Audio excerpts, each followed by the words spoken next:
Sooners of Oklahoma at 12-0 and still looking for respect nationwide.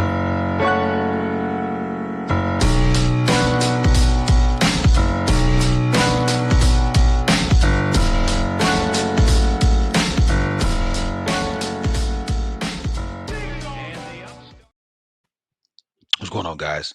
Um, 10 thoughts, season wrap up, plus the LSU debrief, thinking about that game, really thinking about the season and where we started and where we are, adding context to what we as fans have. We have the we have the permission, I guess I'll say, right, to have expectations in August and September and then reevaluate those expectations into November, and obviously today being the first. But I just think there's a lot to discuss. Obviously, we've got some things going on with the playoffs. Are we going to be hosting a game? Are we going to be jumped by other teams based upon beauty pageants and the eyeball test versus record competition? And then, of course, recruiting, right? Salute to the Sooners, man. I guess there is this dose of reality that winning does cure recruiting.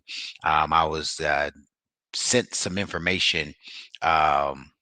Right, unfinished business. I was sent some information about different Texas and USC, and I got to tell you, the USC fans are pretty pissed off to say, "Hey, man, we stole Oklahoma's mad scientist, their genius, and their Heisman quarterback, and since that time, right, playoff entrances, USC 0.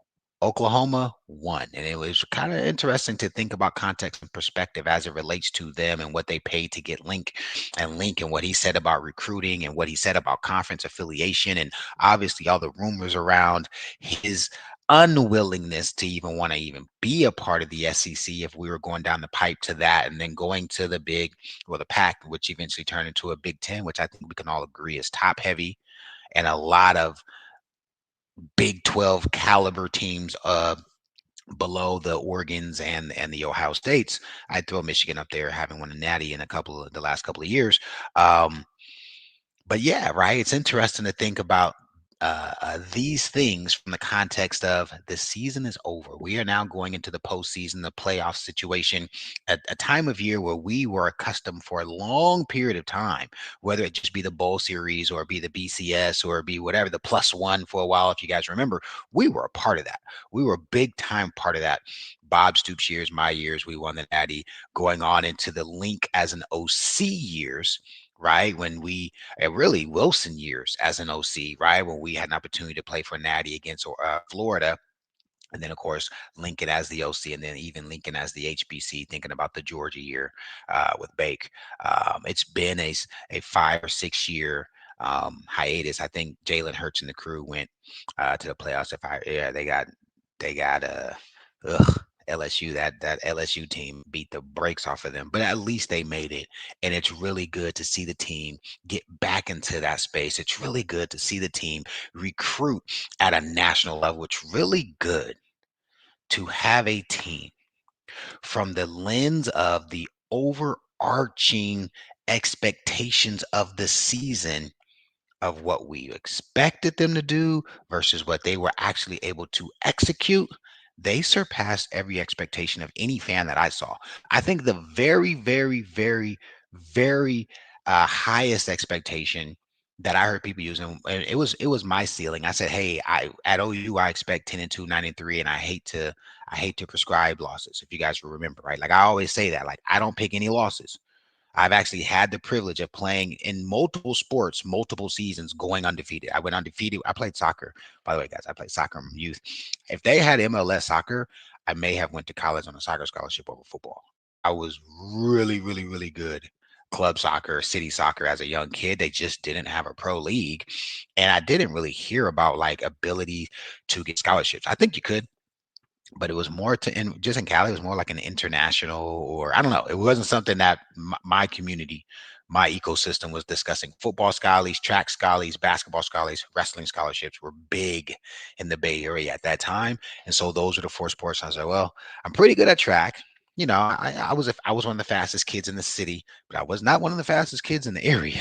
Let me tell you, and I definitely was not one of the fastest kids in the state. But when it came to football, there was just something about it. Obviously, having Roy Lee right there. It's crazy. A group of five of us One of my very best friends is the receiver coach for the Cowboys. We grew up together playing Pee Wee League. We competed against each other in high school. He should have went to high school with us. His dad took him to a private school in the Valley. Really good friend named Junior Adams. I mean, like he's like one of my very best friends in the world. One of our very best friends went on to coach and help at USC, and then he went on to do theatrical business with Ryan Coogler. He literally helped on Fruitvale Station, Black Panther One. So like that crew of us. Obviously, Roy goes on to the league, and then I get injured. Not a bad circle of friends to come up with. Um, anyway, I'm trying to send this to Twitter. My Twitter community will kill me if I don't do this. So give me 5 seconds. I can't shop and chew gum. I can multitask in some areas, but not with technology. Um, but yeah, I'm excited, man. I'm excited for the guys. I'm proud of them. I think they deserve everything coming their way. When you talk about team, whatever team this is, 128 or 127, you know how BV speaks in terms of that. We never use that language, by the way. When I was around town and I never heard Bob, I used to go back all the time, speak to the guys. I never heard him use team, da da da da da. But uh, cool, cool that BV does it. I just have admiration, man. Thinking about what they were able to do. You know, obviously I got the live chat going. This is a midday impromptu. 25 of you guys are on live, super dope. But think about it. What was your expectations going into the season? If you don't mind, chat, go ahead and put it in the comment section. I'm curious to hear. Right, most people coming off last season, entering into the SEC with uncertainty at quarterback, offensive coordinator, with a defense that was a try hard and had some talent, but not necessarily dominant, right? Or at least to the point where it was complementary football, right? Where their domination equated to wins because there was an offense who could supplement them. Right. Let's be honest, right? I'm looking at the chat. Most people were like, man, 93 tops, right? And here we are at the end of the season, 10-2. We have our warts. I think in some areas we have overachieved. I would say two-thirds of the three primary um, components of playing football, we overachieved, right? If you look at the recruiting rankings, if you look at the returning starters, if you look at the record from last year, and then you look at the schedule that we were to play, holy, right? I'm not going to cuss yet, but like, holy cow, how do we even improve upon a year? I think we went 6-7, losing the bowl game. How do you improve upon a year where you had a losing record and you're going to go into the second toughest schedule in America with essentially the same guys except for a portal quarterback, a young up and coming offensive coordinator, and then I would throw Ott in there as well, right? You spent a pretty big bag on a name running back who ends up doing nothing. Like literally, I don't think we can. There was no tangible value add to Ott playing for us. I think he played sparingly in a couple of our non-conference games, which were inconsequential, and nothing in those games were anything that was eye-popping. By the way, I did see some talent, right, on a granular level, but just in terms of his impact on this team, I would say it's zero. And I think most people would agree. But getting back to that, I don't see anyone in the chat. I don't see one person in the chat say 10-2. So when you look at this season from that context and have perspective on what we were able to accomplish, that's why I have admiration. And you guys have listened to my 10 thoughts over the years or read them since old school rivals. And if you guys know how I am, you do know I am going to use the other side of my brain to discuss the actual, you know, nuances of how we got there, the underachievers. And I think it's essential in today's landscape of college football to talk about the underachievement in terms of economics, right? This whole Lane Kiffin thing that's going on, right? If you notice, no one's talking about the economics because everyone knows both universities were willing to open up a checkbook, whatever he wanted. And I think he got 5 million more per season, which is bananas. If anyone were to say, Mackie, what's one thing in retrospect you wish you had done different? If I could have done two things different 20 years ago, number one, I wish Roy was on here today. The number one agent of college football players to the NFL was recruiting Roy. And he said, hey, dude, I will pay for you to go to law school. You have it. This is what he said to me in a meeting.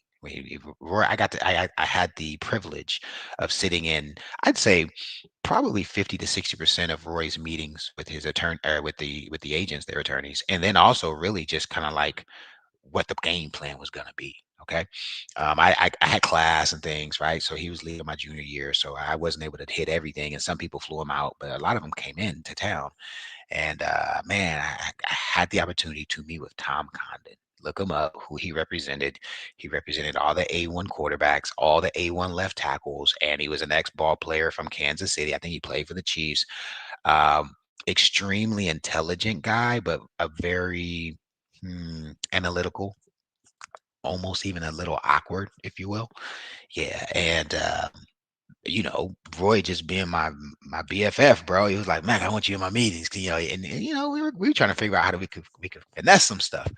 But one of the regrets is I was finishing up my bachelor's in business administration, focus on finance and entrepreneurship, and he was like, "Hey, would you consider law school?" And I was like, "No." And he was like, "Well, I'm just telling you, I'll pay for it. You have what it takes. I think you could be a phenomenal agent." And I just was so school, you know what I'm saying? You've been going to school since you're 5, and your best friend signing 7-figure, 8-figure checks, and I'm like, nah, man, I don't want to go to school 3 more years. I want to kick it. That was mistake number one. Definitely mistake number one for sure. If I had to do it again, I would have definitely taken the red pill versus the blue pill. Mistake number two is around that same time, you know, privilege of being in Bob Stoops' coaching tree. Year one, Leach goes to Texas Tech, and if you even just watch our if you just watch my progression, my freshman year was my best season. I only played 2 years and 2 games, but my freshman year, I scored 4 touchdowns, 30 catches, 350 yards, whatever, 350 yards. I don't remember exactly what it was, but redshirt freshman coming in, and Leach was an OC who, if you were hot, he went to you, like very intentionally, right? That was his style, right? There were games where, because I was playing, where I got the ball in bunches, and I think Leach also, and all of our OCs. So I don't want to diminish Mangino and Long in this regard, but like Leach was also really attracted to smart players. Leach wanted you to do your job and be where you're supposed to be. That was a really big component of which Leach, because he knew his offense inside and out, and he knew if you were where you're supposed to be, you couldn't essentially stop it. And that was one of my attributes too, right? So when Leach leaves, obviously, we play against them the next year, and then obviously my junior year, I get hurt after playing 2 games, um, and I made it pretty clear to Bob and Norman. I made it clear to Leach in in Lubbock, and then Mangino was getting ready to go to Kansas. All three of them offered me a GA opportunity. And the craziest piece of this story is, if you guys know the story, Josh goes to the NFL, hurts his hand, and never gets a real opportunity to play. Josh comes back and is the GA. At that time, there's only 2 GAs. They didn't have a ton of support staff. And so, I am finishing up my undergrad. I finished in '03. I took all 5 years. So I'm finishing all that up, and Hype's like, Mac, I got you. Like when I leave, and Mike is working on his resume, right? If you guys know, Mike goes to Arizona in '03, right? Or after, yeah, '03. He doesn't even coach the '03 game against K-State. And so Hype is GAing and Norman, and I am just staying in contact with Hype, staying in contact with Bob. I wanted to get a job because I didn't take the opportunity to be an agent. And Hype's like, Mac, when I leave, we can plug you in. You're gonna just boom, hop in right after me. And I'm like, perfect. And anyway, long story short, Leach is like, Mac, you can come now. Mangino's like, Mac, yeah, I'm leaving. If you want to come, you can come with me to to to wherever the hell Kansas is. Lawrence. Yeah, yeah, yeah. Call me Lawrence. And because I'm a Sooner, because I was loyal, because my quarterback was in the spot, and because my HBC was like, Mac, you next in line, I wait. And I believe Hype stays through '04. I believe. And I only say that because when I got the call from Bob, which I respected, Bob said, Mackie, we're gonna have to go in a different direction. We lost all of our offensive linemen. So I think this is Jamal Brown and maybe I don't know if that's Davin and those guys, but there's a Chris Chester, maybe even been in that group, I think. But that crew had just lost to USC, and a lot of those guys were leaving early to go to the league, or making a decision to not stay. And what's going on? And so, they went with a more of an offensive line style of GA versus a skill guy. Big mistake. Should have went to Lubbock without question. Again, as an adult thinking about it now, a bird in the hand is better than two in the bush. And had I just gone to, I probably would have met Lincoln Riley years ago, right? Stuff like that. Who never know? Who knows what happens? But revisionist theory, Mackie, why are you saying this long story? Because I think revisionist theory is really important to say. All right, I'm gonna get to when I talk about the quarterback position, quarterback position. I'm gonna revisit revisionist theory. I, as a 45-year-old entrepreneur, father, husband, son, business professional, I think about my life, but I am where I am because of the decisions that I made. And I am where I am because of what I have been able to produce, good, bad, or indifferent. It is what it is. And in the game we play today, the economics is a part of the equation. Right, with Lane Kiffin, it didn't necessarily. It wasn't the economics. Either team would have paid him what was necessary, but Lane Kiffin said, "Hey, dude, I got to 11 victories with having to essentially prioritize the portal versus go to LSU, where I'll have some of the most fertile recruiting ground in America. Why wouldn't that make sense for me to go there at a school that is more prominently um, positioned to be a powerhouse?" In my opinion, LSU is not a blue blood. I'd say they're one echelon below. Now that's kind of hating because of what they've accomplished the last 20 years. But I just got to tell you, like, the biggest name I knew in LSU prior to that was like Kevin Falk. You know what I'm saying? Like in the 90s, like they were known to kind of have like pretty cool running backs and some defensive guys but like I didn't think about them like Ohio State. I didn't think about them like Alabama. I didn't think about them like USC. I didn't think about them like Oklahoma. Like I didn't. But I get it, right? They're kind of like the Georgia caliber, new kid on the block, right? Um, I don't know, light blue blood. Maybe that's what we'll call them, blue blood light or light blue blood. But if you talk about them relative to Ole Miss's history before uh, Lane Kiffin, well, they had no history, right? I think they hadn't even been in position for anything since the 60s or like the 40s, something crazy.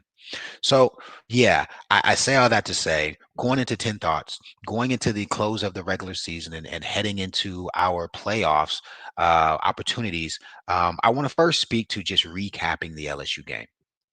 I have been in some pretty pretentious discord based upon my opinion, view, and analysis, even believe it or not, of the LSU game, and particularly John Mateer's performance. And baby blue blood, right? Exactly. Um, we'll dive into Mateer more later. Um, but I think it's important and pertinent to say that like he did play well enough to get us here through injury, through adversity, through three picks over the course of three quarters in a game we needed to win. Right? He did. There's something to be said about doing it, and I think that's why, in my opinion, we will get to host a game. There's something to be said about Oklahoma making it through the gauntlet they made it through and having the adversity they faced, whether it be opponent or whether it be your most important player playing through injury. We did it. I don't care how many times they try to put lipstick on a pig and tell us how Notre Dame beat these, you know, junior peewee schools versus the name programs and talented players we played. There's no comparison to the schedule. If we have Notre Dame's schedule, we might be undefeated. So I say that, and then I look at our offense and say that was a bunch of nail biters. But let's get to the game. Defensively, guys, I don't think there's any discussion of how talented and really just the cohesion we possess on defense. Our defense is legitimately an extension of our DC, and I think that's probably like the highest level of connecting, right? Where essentially the defense is articulating and communicating what he is expressing on the sideline through their preparation pre-snap and then executing through the play. It's really beautiful to see. And it is highlighted, and I would even say magnified, where one play, and you guys know I have people I pick on every season. I'm gonna pick on Samuel, but like how interesting was it to see on essentially the one play where I would say there was a clear mental bust, right? And you can see a senior go up to him, like, bro, what were you doing? Like you can just see him and RSJ having that conversation, and he's kind of like, my bad, my bad. Like, think about that. Like, you don't for that to happen, it's an eyesore to us, right? And of course, I'm not gonna miss it. So I spoke to it immediately on my Twitter, and then I spoke to it on our post game pod. But the other side of the coin is we don't see that very often. Who remembers the years? And I don't know why I always bring up West V, and it's not even the Tavon Austin year. That one drives me crazy too. But I can just think of other West V years where they've got some quarterback who's got a little bit of speed and can beat you a little bit with his legs, but they've always got some dude running up the seams. What's the little short guy that was a 5-star? Bradley Hio, something like that. Was like his name? I forgot. Right? He is a jag, not a 5-star Jag, just for differentiation. For those of you, if you know, you know, and you guys who listen to the pod, you guys know what I'm talking about. When I say 5-star Jag, that is a totally different hemisphere than Bradley Hiles, whatever his name. I hate that I don't remember his name, but he's just a Jag. You know, Peyton Bowen is not just a Jag, and obviously he's ascended way past that the last month of the season. But who just remembers? Like every other play was a mental bust. I would even say we had mental bust pre-snap. It's third, and who remembers 3rd and 6 against Baylor and we're 11 yards off the ball? Like that is a mental bust to me. That's a mental bust. Like what the H are we doing? The guy can run a sit route. It's literally routes on air for the quarterback and receiver, and yet we did it.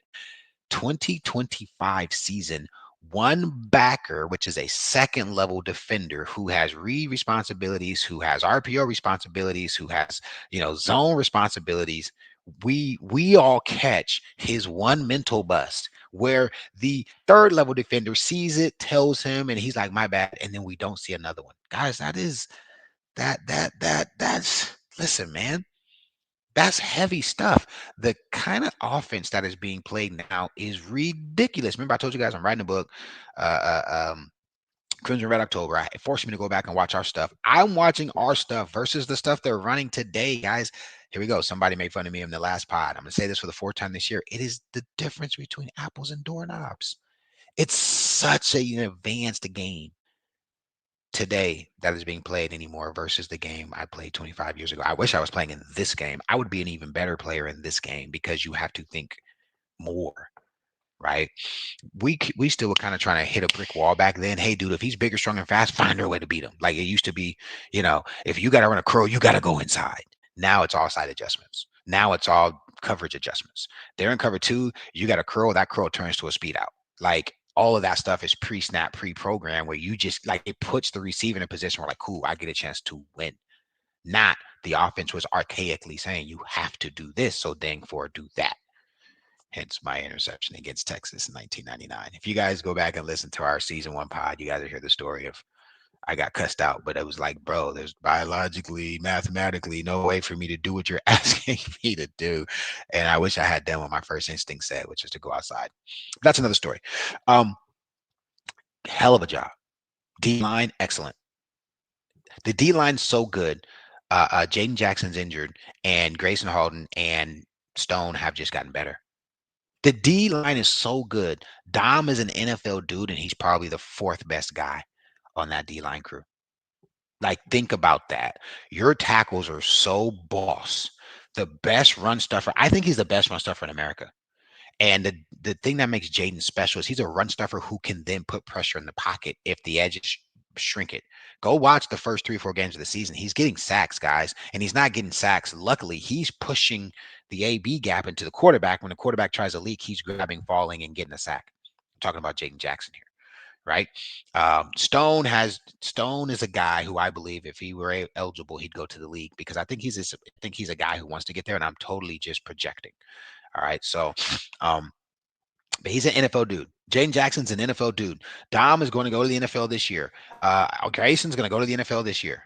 I hated seeing senior day and all these guys I was hoping were going to come back. Like, dang, God, if we could get Kip and Grayson and RSJ, or maybe not RSJ, I would like to have him back as quality depth. But Grayson and Kip, I hope they choose to stay. I hope they choose to stay because that defense with those guys coming back, like one, I think they can make more money from an economical standpoint. They could probably garner a nice hefty NIL package from OU for staying. And then two, I think it positions them to be on a name defense. If you guys remember, those of you that are old enough, the 2000 team did not get respect. I think we were picked to lose every game from Texas to Texas A&M. Texas, K-State, Nebraska, well, not Baylor, but Texas, K-State, Nebraska, we were the underdog. Big 12 championship, we were the underdog. National championship, we were the underdog. 2001 season, we were never the underdog, and we were a slightly lesser team because we were the name team. We were the reigning national championships. We had found a way to win.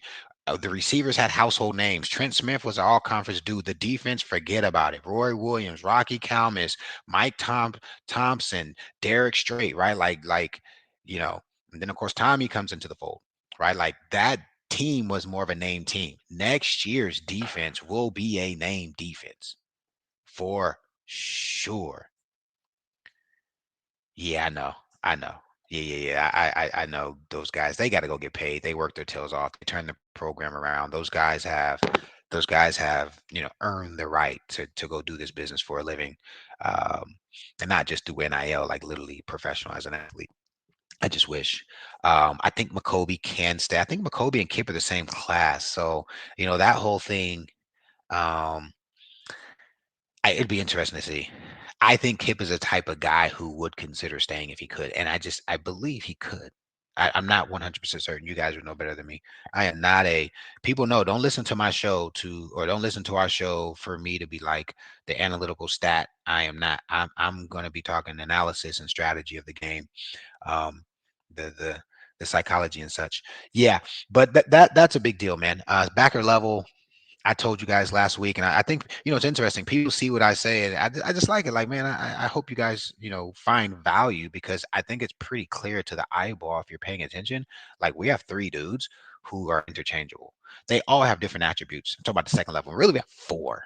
I'm talking about Kobe McKenzie, Owen Heineke, obviously Kip Lewis, and then you're talking about Kendall Daniels, right? Like those four dudes. By the way, Owen Heineke is going to play in the league. The way the game is played in the NFL now, he's got to put on some weight and keep his athleticism. Like he is what a middle backer is now. Obviously, Kip, without question. Kip's going to be a high draft pick just because, and Owen's going to test well. Owen Heineke is going to be sub 4.6 for sure. He's healthy. Yeah, I was told last year when he was not really in the rotation, like, there's this kid named Owen. He was a rugby guy, I guess, at Ohio State, maybe. It was like 4.5. If he can figure it out, he's going to be a baller. So when I saw him ascend this year, I wasn't surprised. By the way, he misses a lot of tackles though. He misses a lot of second level tackles. He makes a lot of second level tackles too, but he misses quite a few more than McKenzie and Kip do. Just a note. Love the crew. And again, Sammy's a junior, true junior. Sammy is a guy who next year he just needs to continue to develop as a ball player. The athlete, it's there. The hustle, it's there. You guys know I don't love the hot dog for doing what you're supposed to do. If you make enough pick six, big time sack, but like when he gets lucky or BV schemes him up and he's kind of just there to make the play, I don't love that every single time you do that, you got to go out and like that to me, especially at a backer position. That's kind of like, you know, I don't know. That's just my opinion. And no hate per se. It just irks me. And then you have the mental bust. Like, bro, you just BV schemed you up, cross dogs, you came free. That's scheme.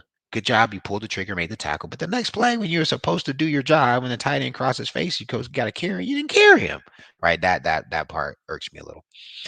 I think the biggest thing to talk about defensively though is the third level. Is it me, guys, or is the secondary improving? I think that the opponents you face has an impact on that. If we were going against Ole Miss and number one again, or Auburn and Coleman again, or Tennessee and those trio of receivers again, right?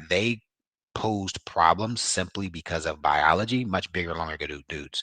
And those three schools um, were seeking that style of mismatch so that if they had a 5'11 a counterpart, right, they could go to that as an option at any given time. And we talked about that since fall camp. It was very clear to me last year seeing how teams attacked us that that was something that teams would deploy, and sure enough, they did. Um, Nesta. Guys, what number is Nesta? Because if he's the number I think he is, there's one that's going along really well, and there's one that's coming along not so well. And I'm not going to say. So tell me the number of Nesta. If you tell me his number, I could tell you because I remember that much better than the players themselves. Oh, solid. Yep, solid. See, solid. Yep, solid. 47. He's in a good place. He's gonna be. I think he changes his number. Even if he doesn't, I'm cool with that. Rock 47. 47 is solid. There's another guy who, by the way, since somebody brought him, well, I'm bringing him up, ain't I? There's another young. He's a puppy though, so I don't want anybody to take this the wrong way. But another second level defender, and I was watching him closely because they got a ton of reps the first 3 weeks of the season. Number 17, better athlete than ball player, misses a ton of tackles. It's him and whoever the force is on kickoff. It may have been Devon Jordan or Devon. I don't know, but it may have been number 12. But if you guys watch the kickoff after we score to take the lead, and then they immediately Taylor, yep, Taylor, yeah, that's his name. But go watch the kickoff return after we score. That left edge, and by the way, it's the position I played, and BV, I guarantee they run it the same way we ran it. That L2 and that L3 kill us. You cannot throttle down and wait. You can't do it. On kickoff, you have to kill the angle. You have to. At the worst, you flatten him out and you let the pursuit come. If you throttle down and you give him angle because you're slowing down, now he gets to attack grass. It's geometry. He's getting an angle that's going to make it more difficult for everyone else to pursue if you miss the tackle. You have got to press. And I know BV harps on that. And that's a prime example. I mean, and the TV angle's perfect because he's coming right at us. He's coming out of the far corner and then he's coming across the field towards our sideline. So the angle is showing it perfectly. Our left-hand side, which I was an L2 all 3 years at OU until I got injured, you have to press the ball. And they all throttle down and kind of like wait, like let me see what he's gonna do. Because I think they probably think he's gonna cut up. He sees them slowing down and his momentum is gonna give him the edge. And because they do that, I mean, there's no time for the backside to get an angle. If I forget who it was who makes the tackle, but we have one person left and the kid could score. And that's the kid that was ripping up our freaking turf. Did you guys see that pregame? He's in his cleats and he's skipping on our turf, kicking up the chalk on purpose, trying to mess the field up all over the field. Like, bro, like, what are we doing? That's so bootleg. Like, that's lame. But anyway, yeah. So Taylor Hine or Heen, however you say his name, better athlete than Backer today. If you go watch the week 0, week 1, or we didn't play week 0, week 1, week 2, week 3, he's got what it takes, and he's gonna have a whole off season in spring and all that. So we'll get a chance to see him next year. But 47 reminds me of a McKenzie who he's gonna go where he needs to go. Probably needs to become a better athlete or just whatever, right? Another year in the program. 17 looks good. 17 looks good. He's an athlete playing backer right now. And so he's going to have to firm up on his ability to do his keys, do them with confidence, do it with physicality, and he has plenty of time to do it. But back to the secondary guys. Um, First things first, I think it's very honorable to just say Peyton Bowen, whether he listens to the pod or not, he definitely showed everybody he's not a 5-star Jag baller. And I think one thing I always try to do is I have criticized players, and I often think I do it from a unbiased lens, just speaking to expectation standards and kind of execution. But I'm unapologetically unafraid to give flowers, and I was underwhelmed with some of Peyton's like actual impact. I'm not talking about execution, do your job, be deep third, be deep half, cover the tight end so they don't throw the ball, right? A lot of times safety has done their job if they're not doing a lot of stuff. But as a five-star guy who we remember the recruiting war and how we got him, Oregon, he picked Oregon, and then right, the whole behind the scenes family still deal happens. Um, it was really good that he has. I mean, I think he's a guy who coming back next season could be a preseason All-American, depending on how we perform in the offs and how he does. I mean, let him have one or two impact plays in the off in the offs. Let him get a pick. Let him have. I mean, guys, he's had two game-saving plays. Like, dude, you know what I'm saying? Like, what? And he made the play big time. Alabama, LSU. By the way, the LSU game, he he gift wraps both sides, right? He makes the pick the first play on defense, and then he gets the PBU the last play on defense. That's baller. Ice veins. Salute, bro. I have nothing but respect for that. I think the corners have emerged. I think coach is finding out how to deploy the unit. Again, I have long since said that Eli, just biologically, I think Eli is a baller. I think he has better instincts than Peyton, or maybe prior to Peyton in the last month. But like, just Eli, just as a guy who just gives me the sense of just being keenly aware of where to be, what to do, and kind of all that good stuff. Peyton is now showing like, I got it too. It's a family gene. It's a family trait, right? But did you guys notice Eli's on a nub? I don't know if you guys noticed. Eli was in a lot of positions this Saturday where he was a second level defender, like a nickel, and he wasn't. What it was, and I think it's genius. I think it's really smart. Why would he do that, Mackie? It's because they're playing zone coverage and they're giving him second level responsibilities if his side doesn't have a receiver. And what I imagine is they watched a ton of film, and I think LSU deploys an offense where they'll run twins more so than just open. Right, open is a three receiver, 11 personnel. Twins is more so two back or two tight ends with both receivers on one side. And it just looks to me, I'm not certain, I'm not sure, but what my eyeballs told me is they wanted him, whatever side they went twins, they wanted him opposite so he could be the nub, which I just think is extremely intelligent because it puts him in position to do what he does extremely well. All right. It doesn't put the defense at a disadvantage where the one thing that I think he struggles, the biggest struggle I think he has is simply he's 5'9.5". That's not his fault. He's good enough to be on Skyly. He's shown he can ball out regardless of that. But just, you know, from a strategy standpoint, kudos to BV in that defense, and Hall and Valai and all those guys for putting the defense in position to win. Going into the playoffs, these are the teams that concern me as it relates to our defense or to our secondary. Indiana can throw the ball and scheme stuff up. Ohio State is, I think, I watched them very closely Saturday. They're the best team in America. I think that's pretty clear now. However, it will be fun to watch Ohio State play against Indy and see how that game goes. But I think the Big Ten schools will um, be problematic. I don't think A&M makes it. A&M's a team we I think that we match up well against. They don't have a 6'4" dude. They've got Jitterbug, 6'1", 6 foot, which that's not a huge discrepancy. I think Eli's good, handle up. Devon is good, handle up. Obviously, Guillory's a guy who you guys notice first half of the season, everybody's throwing at Guillory. Second half of the season, nobody's throwing the ball at Guillory. That he could be a second team All SEC type of guy. It's unfortunate that you got the kid from LSU who's going to be an All American.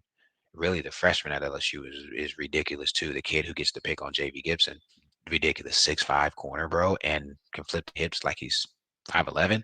Bro is he's going to make a ton of money in college and in the NFL. But I think Gullery, aside from the fact that he hasn't had the interceptions, he's a guy that obviously has earned the respect of the conference. Salute to him. And then Jacoby. I believe Jacoby should be if Mackey, and I don't watch practice and all that good stuff, so I don't know these things. But just looking at the play on the field, I'm definitely gonna have Jacoby and Guillory as my starting corners, and I'm gonna have Peyton Bowen taking RSJ's position. I'm telling you. I mean, not Peyton Bowen, Eli Bowen. I promise you. And then go back and watch film in high school, which is 2 years ago, but still. I think Eli Bowen is the more instinctual brother of the two. Put that kid in the hole. Obviously, people will try to run at him if you leave him at nickel. So passing downs nickel, run downs put him at high safety. That's just you know, like the Gentry thing. I think Gentry is an NFL dude. I think he's gonna struggle to even um garner like a high round draft pick simply because of injuries, man. Teams are not willing to spend a ton of money on guys who just can't stay on the field. And I think that's just going to be his problem. I love Gentry. I think he's the best corner on the team for sure. He's just unavailable far too often.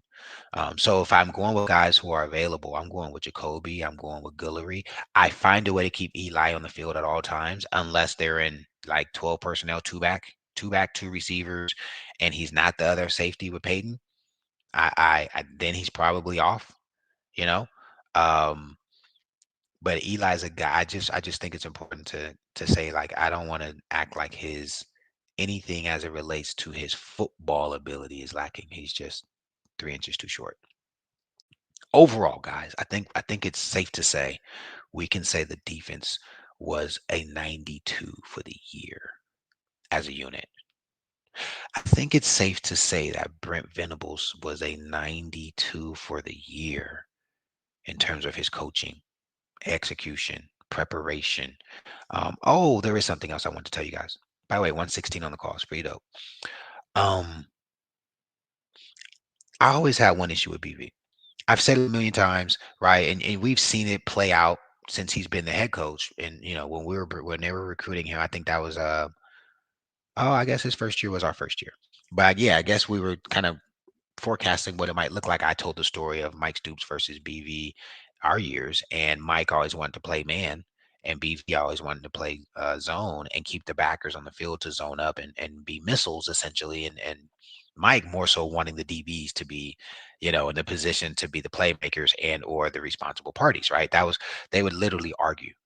Young men at that time, 15 years younger than I am now. Well, BV was probably even substantially younger, but they would be in our mid game on the sidelines. And some games we'd just kind of be looking, especially 99, we'd be looking like, damn, like they upset. Okay, I finally learned something. I'm a forever learner, and I love to learn. Um, Let me tell you what I learned, guys. And the whole Lane Kiffin thing threw me off. It threw me off, like um, BV stealing signs, and yeah, he watches your signs, and I was just kind of like, why is this a thing? Um I couldn't connect what the hell Lane was trying to say. Do you guys want me to consolidate this for you? And it makes so much sense to me now. Like, this is why. For years since he's come back to be the HBC, I have the one thing I have had an issue with coach was, why are we the only team in America that I see where our guys are talking 1 second before the snap of the ball? Have you guys noticed that since Danny and Kanik and gosh, what was that? Danny, what was that guy's name? God, that's crazy. I remember. I know White. What was the guy's name who was a backup DN for Houston after he portaled out and he was our starting middle backer? David U. Was that his name? Was his name David U? I think his name was David U. How bad is that? Think about what PV got when he got here. He had a backup DN playing middle backer. And by the way, people would get on me because I was like, he's not good enough. They'd be playing against Tulane or somebody, and he was just not good enough. And I was like, guys, he's not good enough. Kanik is 2 steps too slow. He's fast as hell when he sees it, but until he sees it, he's got to wait 1,000, 2,000. Everybody else is moving, and he's not. Okay. I finally figured it out. Brent Venables has mastered the ability to, when you line up after you break the huddle. So this is what Lane was speaking to. And I was just kind of like, bro, we're not doing the Michigan thing where we're like stealing signs, binoculars, you know what I'm saying? No. They're saying, and maybe you guys knew this and I didn't, but it connected for me like, oh, that makes so much sense. What Lane is saying is BV is really good at knowing what packages you run, what your tendencies out of those packages, and what you're going to do based upon down and distance. His brain is essentially like a CRM. You know what I'm saying? It's like a motherboard for a computer. And what Lane is saying is it's an unfair advantage. I don't think it's an unfair advantage now that I kind of consolidated out. It's literally his genius. But BV waits until they break the huddle, sees what they line up in, then he calls his defense based upon what he knows their tendencies are, which is why for so many years our defense has been communicating up until the snap of the ball. Holy balmy. My brain was like, oh my God, I get it. Guys, I never, I never, I never understood it. I would watch the game and be like, why the hell is it 3rd and 7 and they're about to snap the ball and we're still trying to, like guys are, it's because they have a muddle huddle. BV sees what they're in, and then he calls the play. It's interesting that more teams don't go hurry up. If you have you guys noticed that since the lane thing happened, more teams try to just have a play set up already so they can be quick so that BV doesn't get a chance to do it. Yeah, somebody says like saying doing your homework is cheating. Exactly, like BV's not cheating, and that's what the whole story on the internet and on sports and all that. I was kind of like, I didn't get it.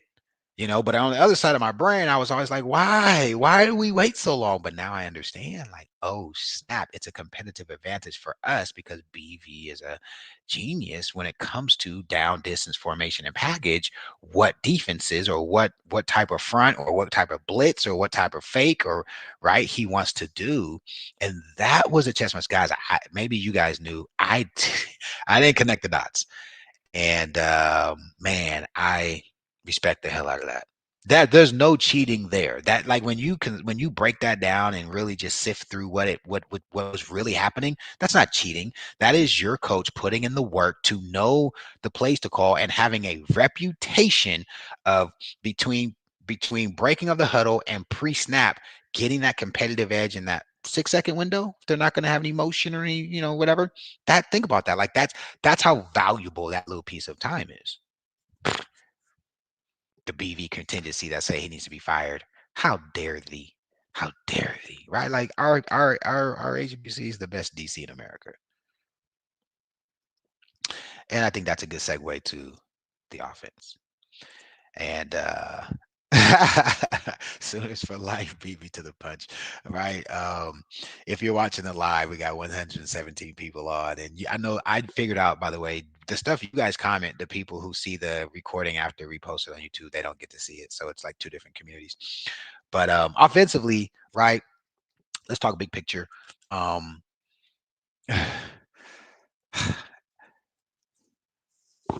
I think in the same vein when we started talking about hey, oh, by the way, somebody said they thought 9-3 to 11-1. Let me see who that person was. I gotta say this person's name live because I believe him.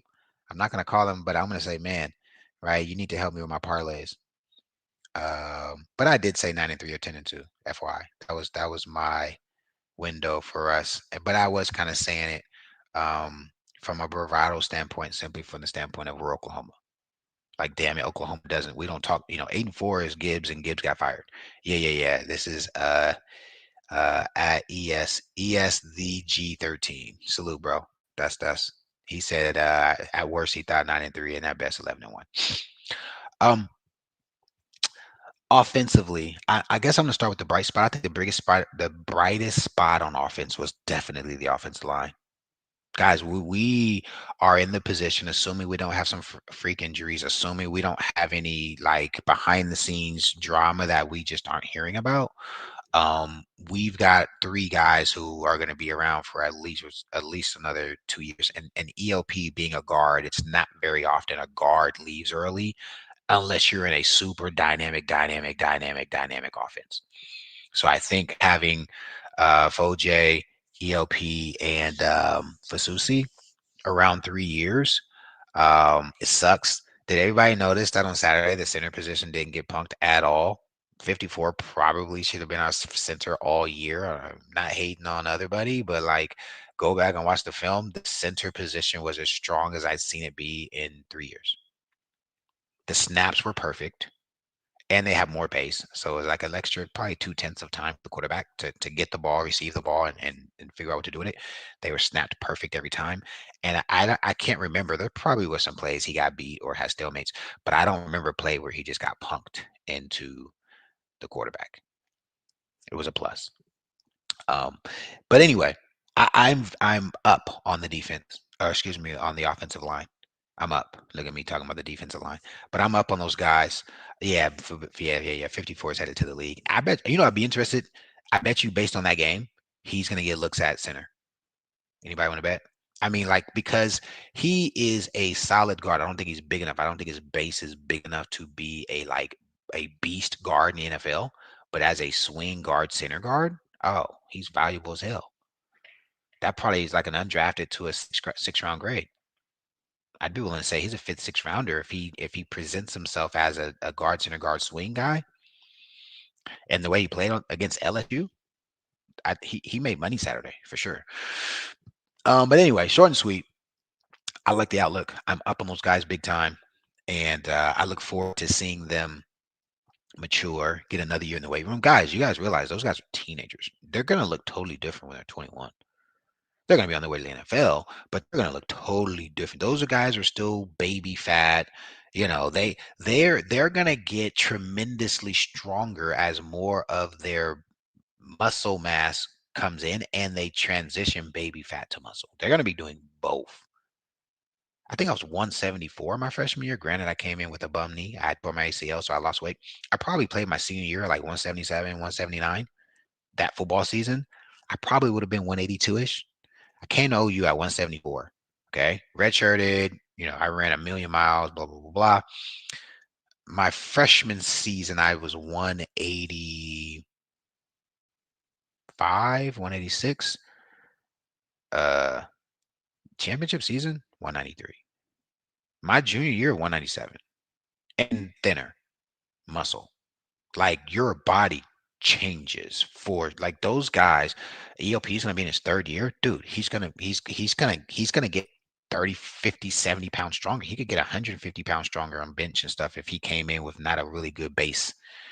He can increase his bench and or clean and or deadlift and or squat 500 pounds total. If he came in and it was starting way behind and now he's gonna have 2 years of really knowing what to do, guys, he could get substantially stronger, right? I know Fasusi came from Louisville, and my nephew goes to Louisville. They have a pretty in-depth lifting program, so I'm pretty sure he has a base, but I expect those guys to be dogs.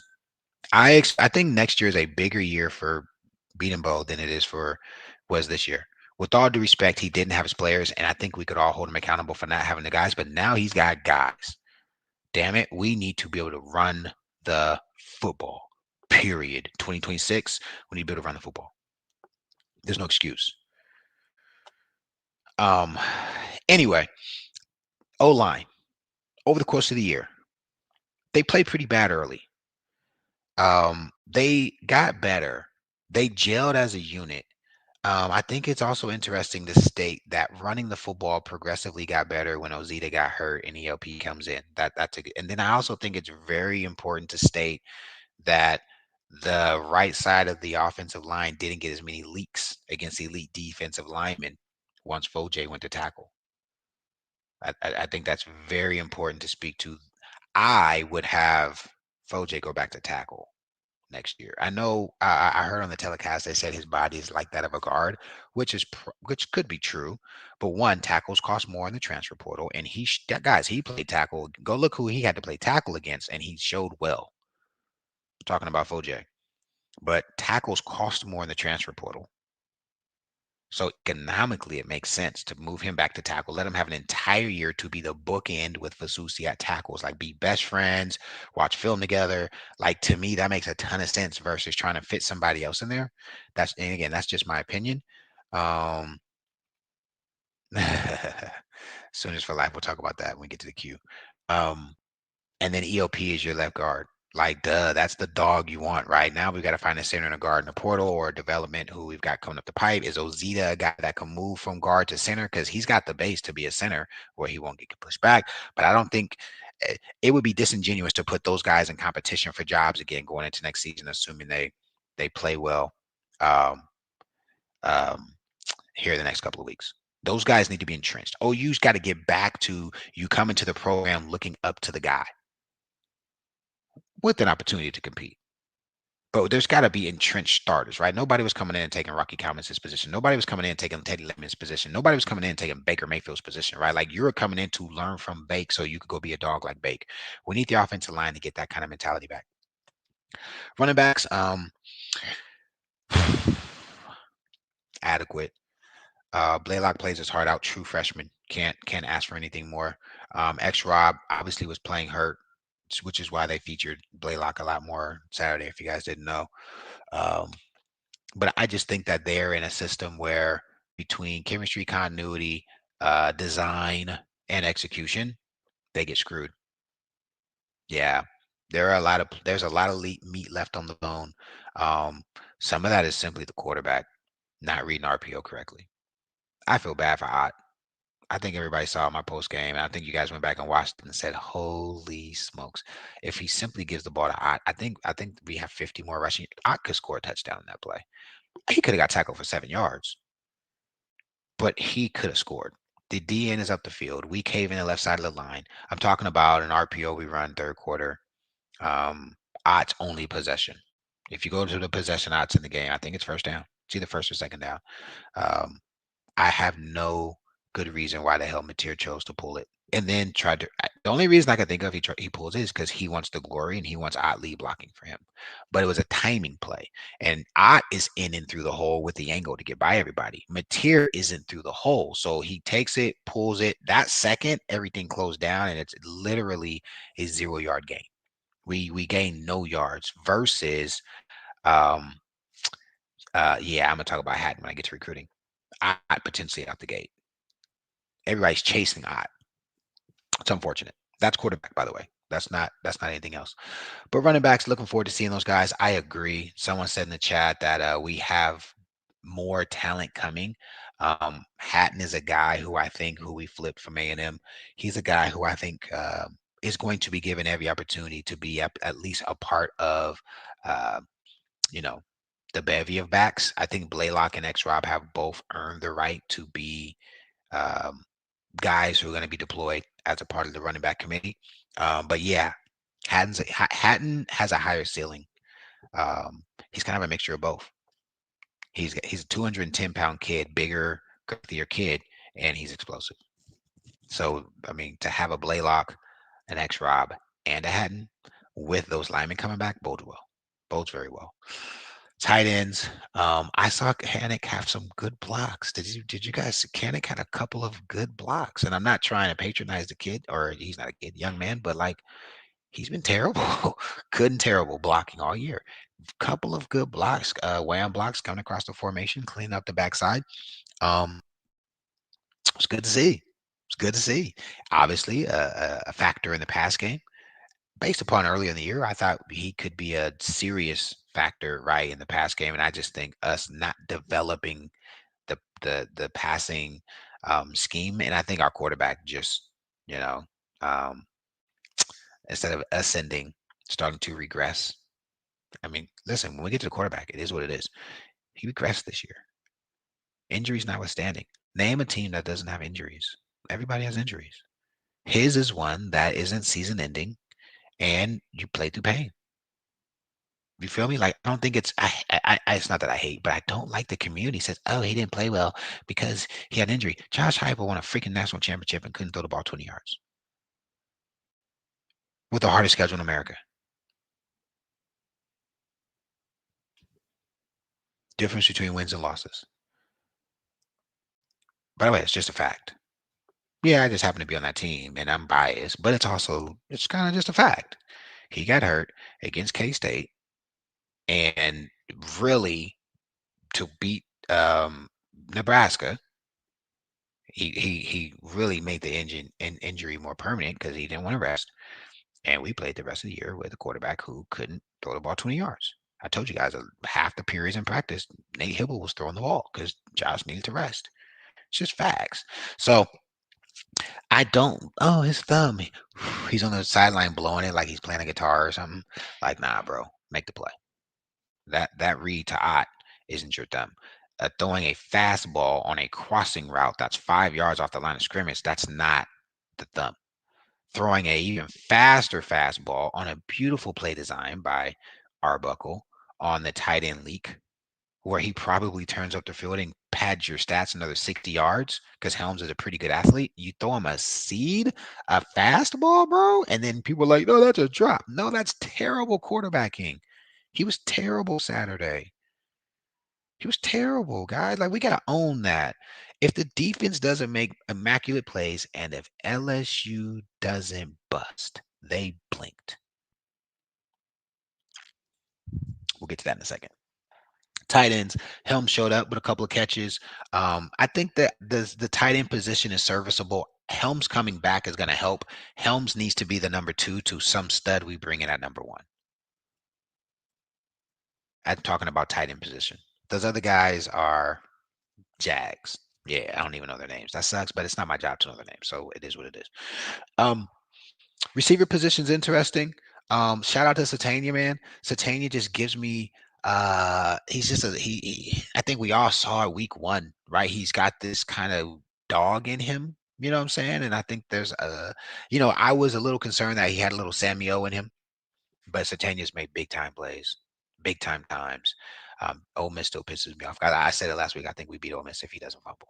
Ole Miss was ready to give it up to Old Glory, if you know what that means. Ole Miss was ready to.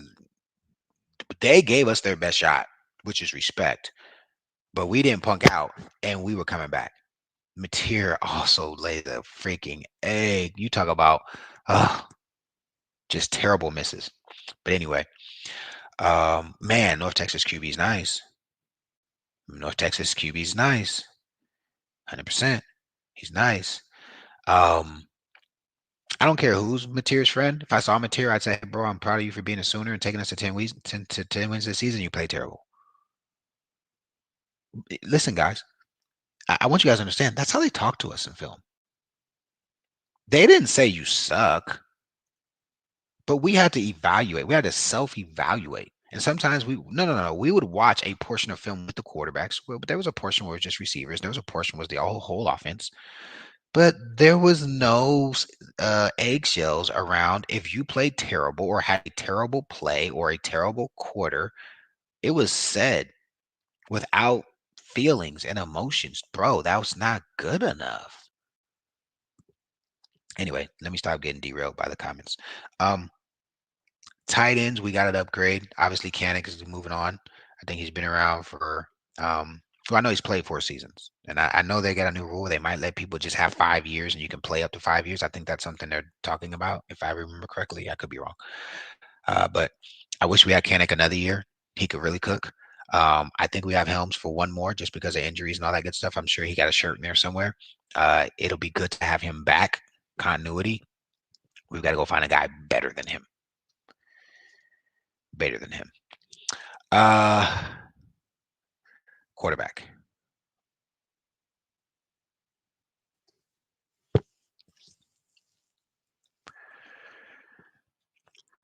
I think there's 2 ways to look at this conversation. By the way, 144 people on is crazy. Middle of the day. Do you guys work? Are you guys double dipping, multitasking? Here's the thing, guys.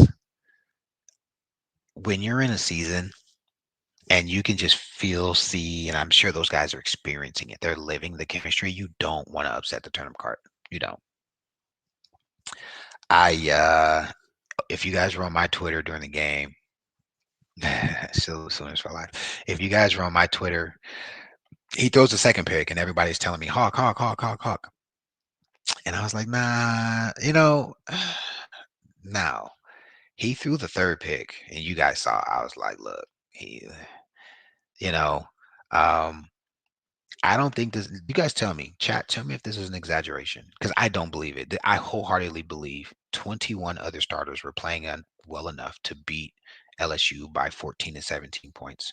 Our quarterback was the reason the game was so close. And I could be wrong, and I might be making a statement that is, um, ill placed or wrong or assholish. I don't know, but watching the game, I want to make a comparison, and you guys tell me if I'm crazy, but like I felt like I was watching Tennessee of last year. Do you guys realize that Mateer was 12th on the team in tackles? on Saturday, he was tied for 12th. There's 11 starters on defense. He was tied for 12th on tackles. By the way, do you guys know he saved 2 touchdown saving tackles? Like he was playing safety at quarterback. I want you guys to think about that. That's crazy to me. And you know, I I have so much respect for I'm just thinking about the Michigan drive. You can't discount it. I think about the Alabama run. I'm thinking about the third and I want to say 17 at Tennessee. And if that's a Fowler and Herb Street, if you guys remember Fowler and Herb Street are doing the game, it's the primetime ABC game.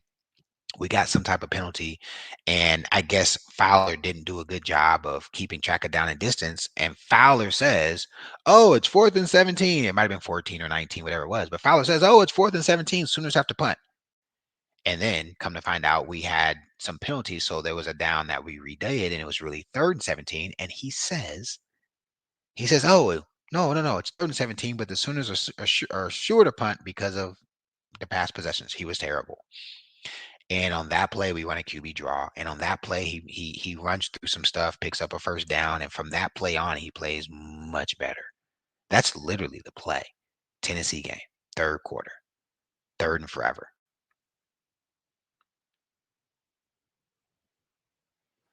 All right. Um, yeah. Sandos had the kickoff, brother. I'm talking about the picks. Perkins gets to the 3-yard line.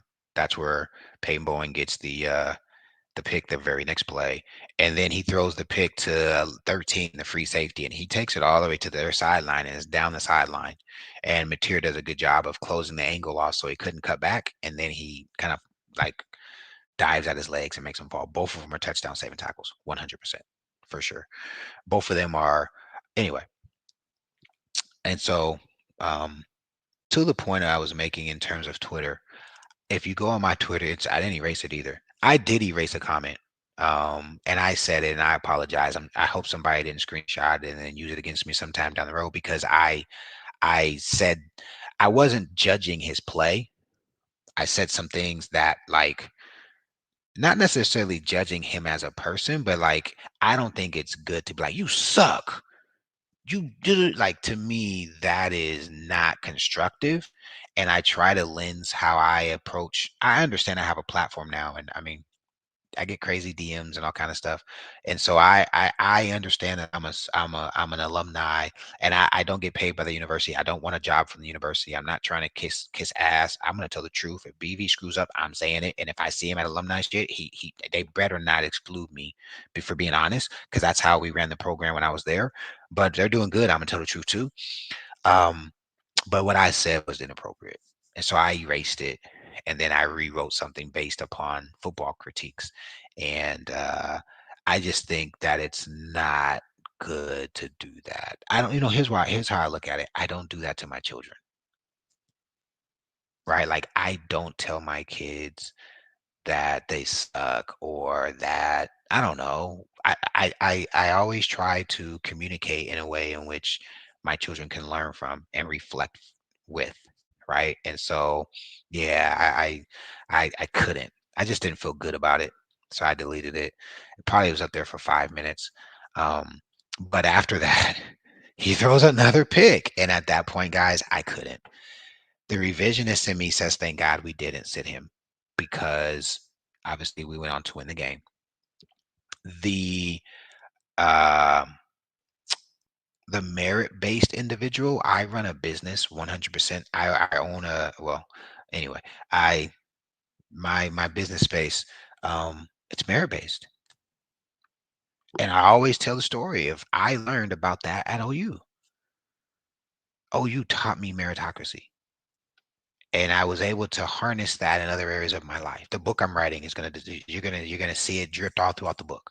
How meritocracy and championship culture, championship language, championship attitude, championship DNA, it has a tangible impact.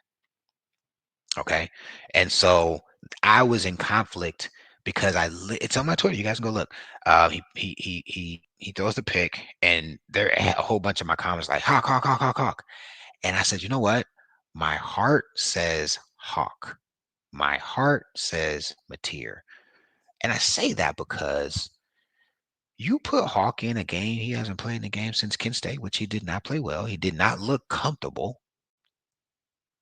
Could you imagine what happens if he comes in and stinks it up even worse? Now you got two fractured quarterbacks, right? Now you have no quarterbacks going into the playoffs.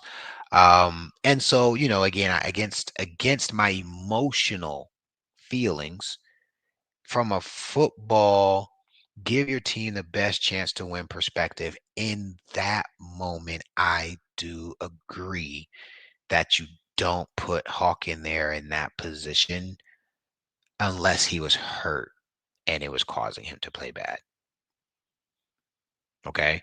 Now, a lot of you guys um listen to the pod, and I projected this during the bye and I said it would be effective, and they didn't do it, but I wish they had.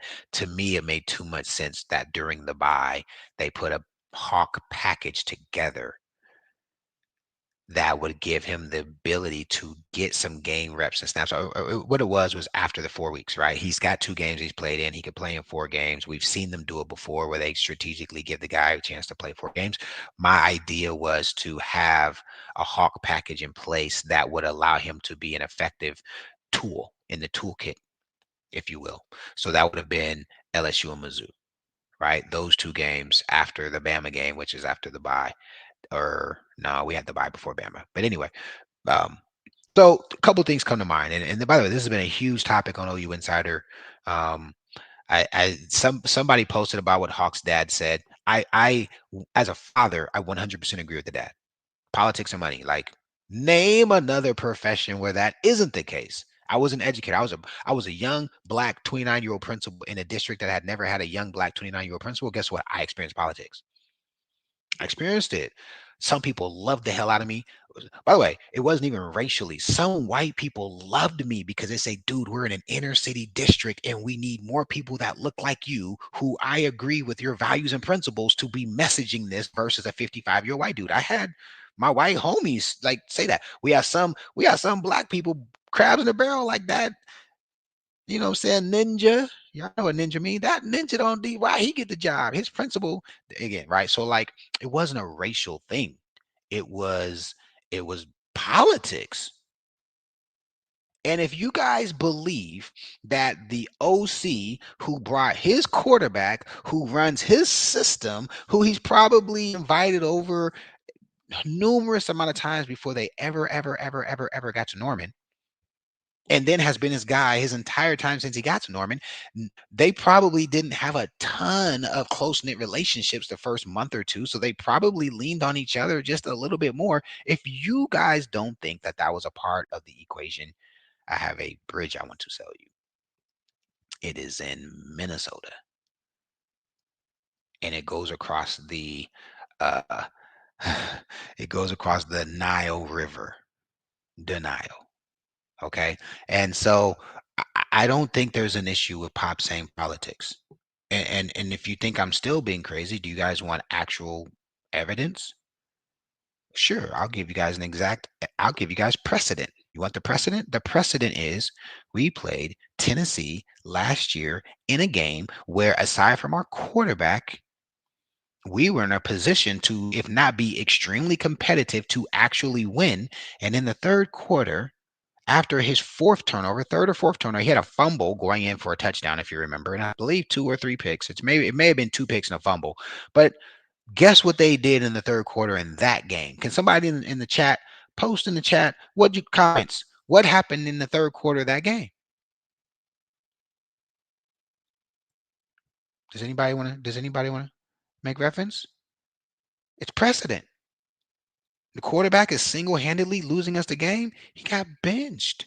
And it's also coincidence, and I promise I wasn't setting this up. But who came for him? Hawkins. And in that instance, Harmon, they had a killer defense last year. How did the kid play? Substantially better. So there is precedent, actual precedent of when a quarterback is single-handedly losing us the game, us coming in with an alternative who could run the show, and Hawk was serviceable. I don't want to act like he killed it, but the kid was serviceable, and he brought a spark, and we scored. I think he scored, did a helicopter type thing. So I say all that to say, like, the whole, oh, that would have been the me personally. I posted it on my Twitter. Heart said Hawk, head said Mateer because of the circumstances. And then obviously it worked out, but there is precedent. And so, to his daddy's point, his father's point, I shouldn't call him that. His father's point, you can't tell me that Mateer being Arbuckle's guy with the relationship didn't come into play. That is essentially politics. The other piece of the pie is Hawkins is, I'm speculating, 100K, 150K, 200K to be the backup. By the way, not a bad gig to have. I've never had a salary gig pay me 200K, but whatever he's getting to be the number two, right? Mateer's getting multiple seven figures.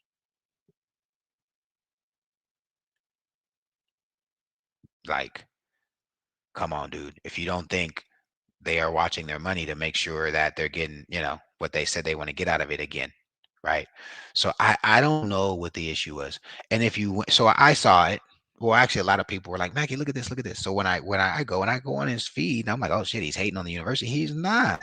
He was like, I'm glad we won. He was like, damn it, I'm a Sooner. Like, he was just frustrated that the one kid out of 22 starters was playing so bad, but everybody else is held at a different standard, while his son isn't given any opportunity, when he probably feels like last year this happened and my son did get an opportunity. I'm he didn't say that, but I'm kind of thinking that.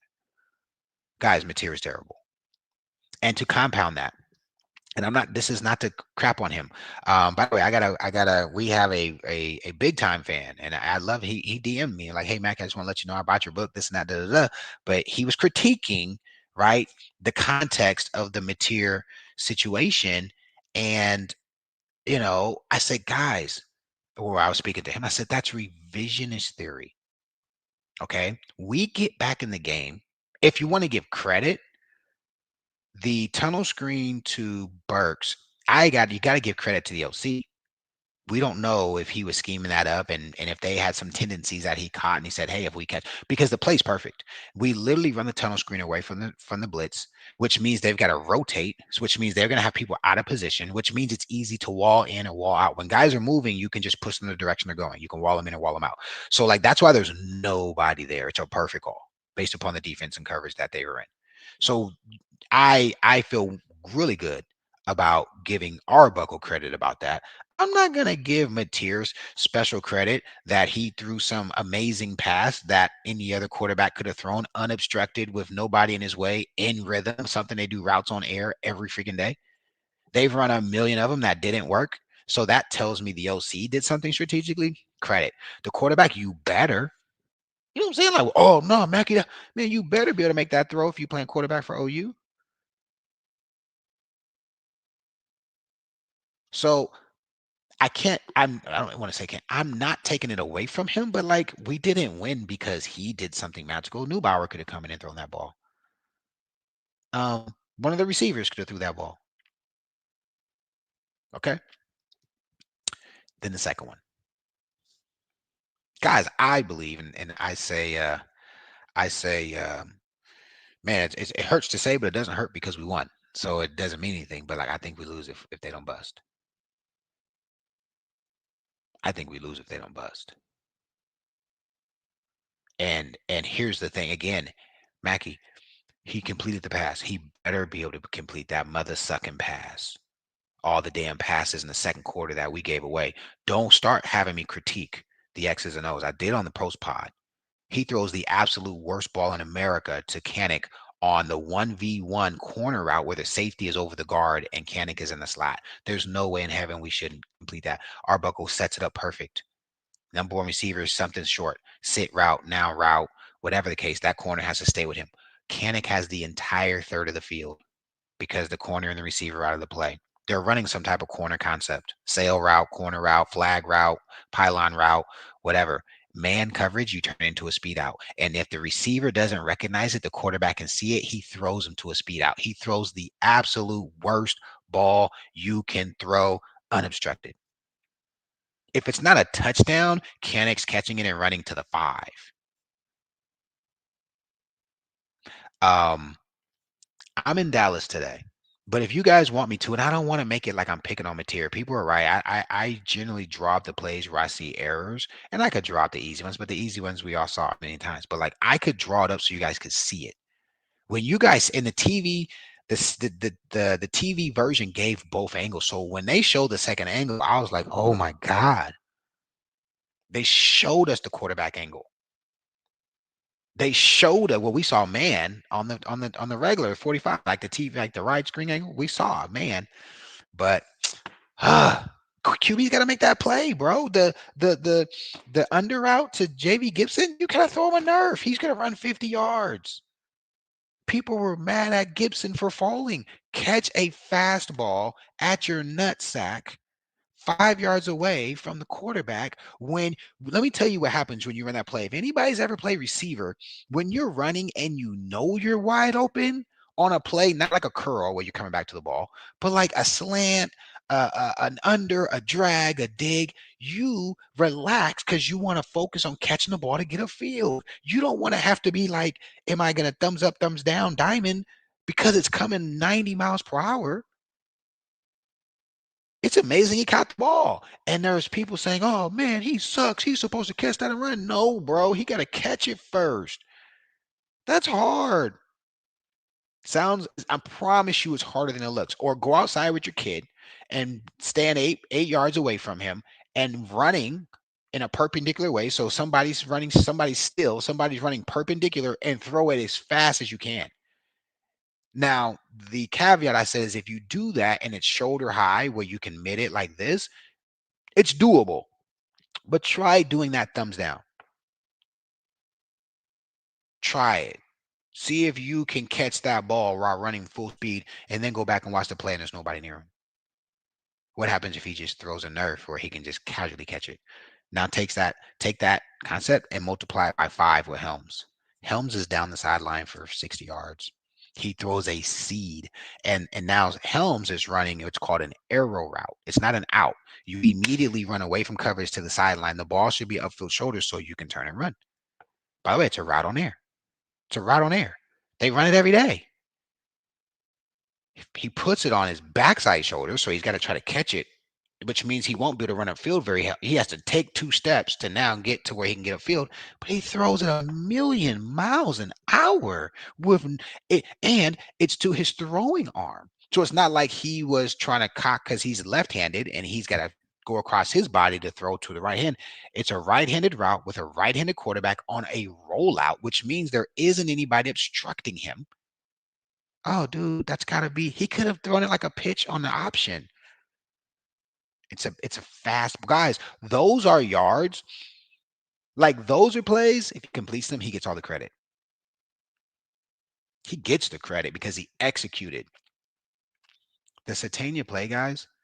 If anybody gets credit, it's Arbuckle again.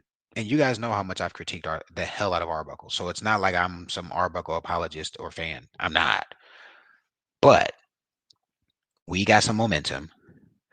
They were doing some of what we do, which is they're kind of seeing what we're in and calling their defense based upon it. And we caught them with tempo. And they were running a coverage where they were clouding to the field. I looked again, it was the field side. So they're clouding, which means rotating an extra defender. So like if we're running double slants or if we're running some type of curl route, there's another defender coming into the area to rob whatever's coming. That's what it means to cloud the coverage. And so the safety who's in the middle of the field at the snap of the ball is covering that. Whoever's responsibility, I think it's Perkins. I think it's their nickel is supposed to bail and be the second deep defender. He just doesn't.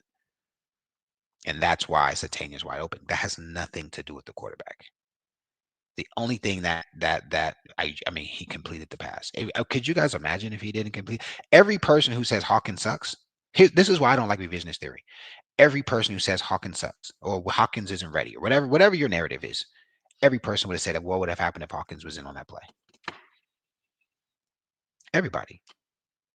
What if Neubauer was in on that play? You guys would have hated Mateer times 5. They bust. Satania's open. He does some sidearm thing that he's done all season. We don't get it, or we don't score because he throws a bad ball. It's barely caught. Whatever the case may be. The revisionist says no, he was perfect. The merit-based individual says you had no bearings on the play. You simply did what you were supposed to do. Like there isn't a quarterback that we have on scholarship who shouldn't be able to complete that play in rhythm. So not to diminish him, but I believe if he had to sit and those 2 plays were still available, the quarterback, whoever, by the way, let's say Hawk, let's just say for the sake of argument, Hawk's terrible in practice, but Neubauer's no one knows, but he's actually decent or he's competent. Then put who Neubauer in. This isn't a Mateer versus Hawk scenario like last year, right? There was a pretty clear contingency of Jackson and Hawk, and then the year before Jackson and DG, right? This was the quarterback's not playing good enough. We need somebody else, even if it's just to sit him for a series to let him see. That's more so along the lines of how I looked at it, and most of the fans that were having concerns and complaints. But here's what we cannot do. They say something about head coaches and quarterbacks. When everything goes well, you get all the glory. When things don't go well, you got to take it on the chin. I think more now in this scenario, and I think Mateer has handled it correctly. He hasn't been beating his chest saying, I'm the reason. He hasn't done any of those things that I think would piss people off. Very mature of him and very realistic of him, keeping it real. But it's just not good enough. At the University of Oklahoma, you can't be our starter if you can't complete the balls that he's missing. Kanik wide over the middle on a drag route. He throws behind him. He has to stop and try to dive back. And I had people saying that's a drop. Bro, if you put on his upfield shoulder, Kanik gets 10 yards after the catch every time if someone's not on his back. You know what I'm saying? Like Kanik could break a tackle and go 50. He literally stops and tries to dive back to get it, and he's wide open. It's terrible. However, Mateer's not a terrible player overall. He's just played terrible consistently the second half of the year. Someone said, are they making Mateer run those plays over and over again until the ball is placed correctly repeatedly? Makes no sense. So I think they are. There might be some limits to reps he takes in practice because of the injury. I think that's fair to assume, which means he's not repping it as many times as possible. But here's the thing that kills that theory, and we didn't even do it. We barely sub. So it's not like he's running it with 5 different tight ends who make it look a little different every time. It's not the case. He's running it with Giovanni. I guess Jermichael can be thrown in there like, a little bit. Burks, Satania, Kanik, and Helms. That's 6 guys you got to rep with. Give you context. Our top guys there were 13 top guys that got reps with hype. There are us 5. Well, so it's listen, I'll just name them, right? So 99 season, Jarrell Jackson, Damian Mackey, Michael Jackson. You guys never saw Mike play because he didn't get much burn, but he repped with the ones. He was a track guy, quarter miler, big, strong, fast guy. Just too old. If he had another year, he could have been ridiculous if he had another year to play because he got substantially better. Then obviously Trent Smith, Matt Anderson, Jason Freeman, Josh Norman. 99, Josh was a tight end. That's already 7 dudes, just 2 positions. I didn't even go to Z. Oh, by the way, I didn't even name Andre Woolfolk as an X. That's 8. What are you talking about? Z position. Curtis Fagan, Antoine Savage, Brian Daniels. That's already 13. Hype through with all those guys every day. Right? Yet we didn't have issues with landmarks. Who does Mateer throw with? There's 5 guys who play. You guys didn't see Mike J. You guys didn't see RD. Those are 2 dudes you didn't see. Everybody else I named played a ton. And everybody else I named had to run the route to look as close to as possible like everybody else. No, I don't think that's a viable excuse based upon how much they rep. Yeah. Oh my God, if they have Jay White, we score 40 a game with Arbuckle's offense. If we have J Dub without the knee injuries, oh my God, J Dub without the knee injuries is Patrick Mahomes. Nah. Nah, he ain't Patty Mahomes. I wish you guys could saw how Jay played without bad knees. Guys, baller, baller, baller. Like I can't even express to you guys. J Dub was like a 4.68, 4.71. J Dub was faster than Baker, bigger than Baker, stronger arm than Baker, had a lot of Baker moxie. He talked shit too. He stopped talking shit when he got hurt because he couldn't do something. But J Dub would dunk a basketball on you and be like, "What?" Like when we hoop, J Dub, J Dub was a monster. He doesn't have bad knees. He's an NFL dude for a long time because the arm talent was you guys saw the arm talent, and his deep ball accuracy was amazing. He's not Patty though. Patty Mahomes different. Anyway, guys, closing this out with the Q, and then I'm gonna get to some recruiting and playoff stuff. We got to roll material. Whoa. Digress. Deep breath. Woosah. If Mac is the OC, I have a Hawkins package. We got 3 weeks. And since we were talking about it, yeah, I almost forgot this little nugget. Well, it's going to be interesting to see what they do with Mateer. If I'm OU, I'll just go on record and say it. I'd say you got to take the backup package, which is 200K, or we love you, we appreciate everything you did, but we got to go a different direction. If they were willing to do that with Dylan Gabriel,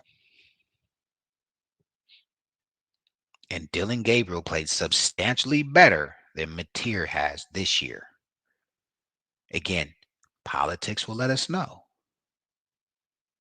It does that make sense, everybody? There is a precedent of our quarterback essentially being, and I know the story. BV said he didn't want him to leave, but the writing was on the wall. DG ain't crazy. The 5-star kid that they kept every chance they gave, they were giving him opportunities to play, right? And the whole story, he didn't even tell BV this, that, whatever, right? I just feel like um who's on here? Yeah, DG was underrated. Who's on here, Maxwell? If he's on here, I'm gonna give him a chance to come on stage. I'll invite him up. Who's on?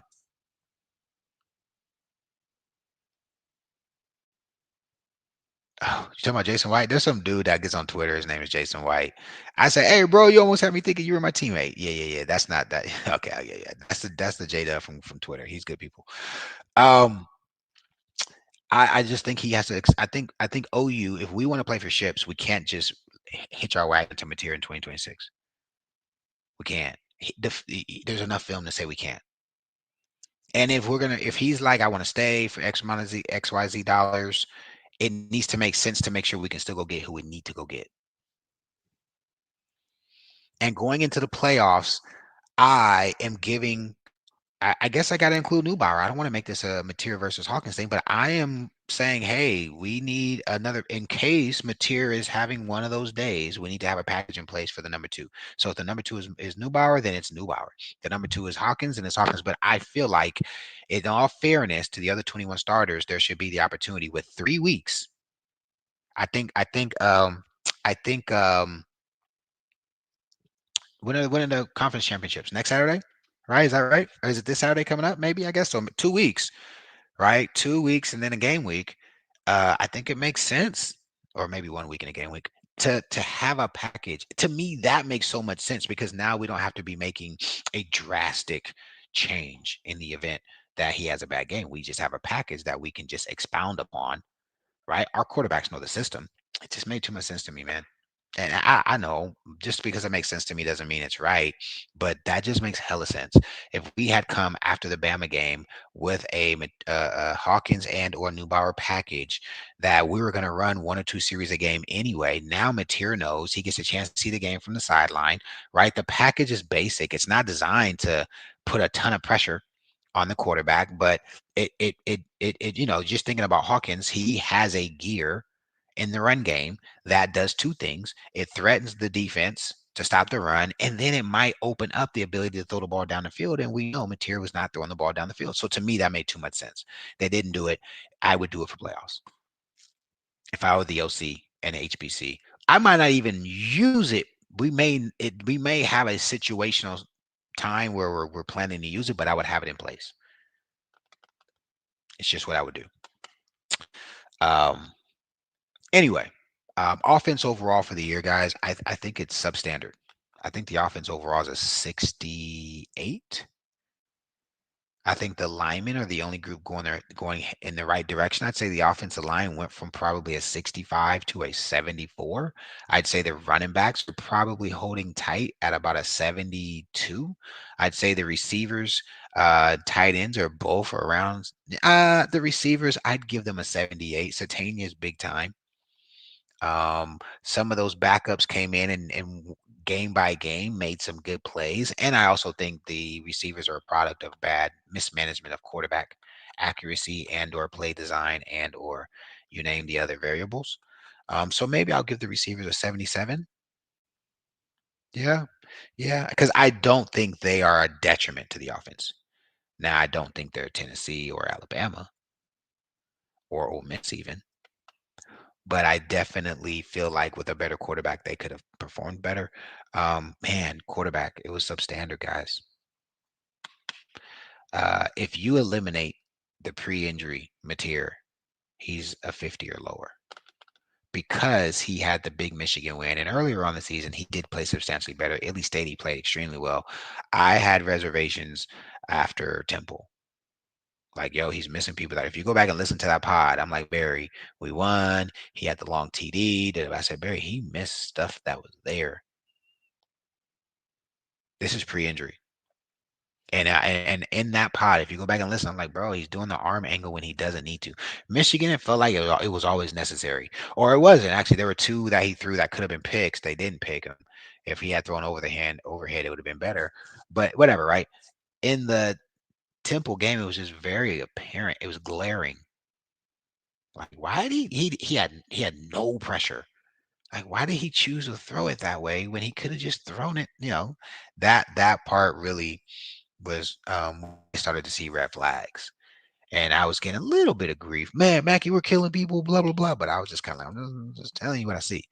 So yeah, um, I would invite him to leave. And if he wanted to stay for whatever deal, that would be awesome. But OU has to upgrade the quarterback position. I don't know if that's good, bad, or a bad take, or a hot take, or a good take, but in my opinion, the course of the entire year, us missing. I mean, I'm thinking back to Ole Miss, guys. He misses Canick on that corner route, and really, he should have just thrown it to Satania on the pivot. He's running a quick pivot on fourth down, and if he just throws a pivot, Satania might score. He's going to get 20, 30 yards. And again, let's go back to the games.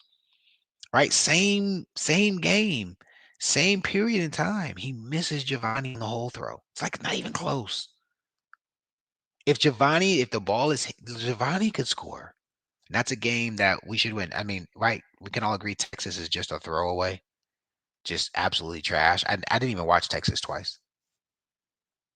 Right? The Missouri game, I think he had better stretches in that game. And you know what? Here's the other thing. Tell me if you guys disagree. Is it me, or is he not a fearful runner? I think he's opportunistic. I think he's, uh, uh, um, he has running back qualities in the sense of sensing where to go. But like, I don't think I think the SEC defenses watched the preseason and said, okay. I think we had Auburn first. Auburn's like, yeah, yeah, yeah. He's kind of a threat. Even Michigan, he did some stuff that I was like, oh, okay, he might could cook. But I think second quarter of Auburn, they're like, bro, we ain't changing nothing defensively for the dude. Like, hey, y'all, do y'all job. If he comes your way, get him. I don't think any defense makes adjustments to their defense to stop him. There's probably some down and distance tendencies where they say, hey, in this down and distance, we're going to do this so as not to, right, give him an opportunity. But I don't think I don't think there's any defense in the SEC that said we got to, do some personnel changes. Put Hawkins back there. Put Hawkins back there.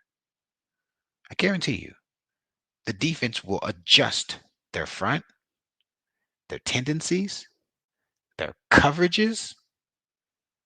They may even change the number of people that they're willing to put in the box and say, we're going to put our corners on the island because we don't think he can throw it, which is good for the offense if you want to throw it. So again, that's the chess match behind the scenes in the game. Watching the games, I can't think of a team who said my DN can't catch him on the edge if he has to. Missouri, faux show. Tennessee, faux show. Bama did it. Ole Miss, Ole Miss's best D lineman was that guard. I mean, that D tackle. He was killing our center. Ole Miss was, but they had good. They had talented enough guys on the edge for sure. We're going to spy him with a backer. I don't think anybody spied him with a backer. Hey, backers, run your stuff, and he come up and rally to the football. We know when Hawkins was back there, they spied him, right? So I think that's the other change. Real quickly, playoffs. I think we, based upon resume, deserve to host a game. And if we get the privilege to host a game, I'm going to do everything in my power to be there. That's something that, as a Sooner fan, this is just new. I would love to experience something I've never experienced before. For some reason, my freshman year, a pro football game happened at Owen Field, which is super crazy. Tampa Bay Bucks, they had Warren Sapp. Maybe played the Chiefs. In fact, I think they played the Chiefs. I don't know why they did, but there was a game, and it was pretty cool to be a freshman and watch an NFL game on Owen Field. Um, it would be special to be a part of OU hosting a playoff game in Norman, um, and being the home team. Um, you look at resumes, and I think we're the first two-loss team, which means I think we're going to be the 8th seed. You look at Vandy. Vandy didn't play the schedule we played. You look at Notre Dame. Again, you can beat every sister of the poor school 50-0, but you didn't play nobody. They literally try to put lipstick on a pig with a Pitt. Their best win, I think, is a USC. Arch Manning is in 3 hemispheres past Mateer. Yeah, the comment section is 100%. Kid's an NFL quarterback. Arch Manning, I don't know if he's going to be extremely well in the NFL, but right now, how he's playing like he's going to play on Sundays, and not because of his last name, for sure. Arch Manning is a good player now. He was fun to talk about earlier on in the season. Ohio State game last year, he's absolutely gotten better. He's a force, a multiplier for Texas, 100%. I don't know who T-Ron is. Somebody said we had a decommit. I don't know who that is. I don't know their nicknames. I don't really get on recruiting. I pay attention to who commits to us and then kind of just check them out. But like, I'm not in it like I was probably like 7, 8 years ago. Just don't have enough time. Yeah, playoffs. Looking forward to seeing that. And I just think, last but not least, guys, is season. Oh, offensive coordinator grade.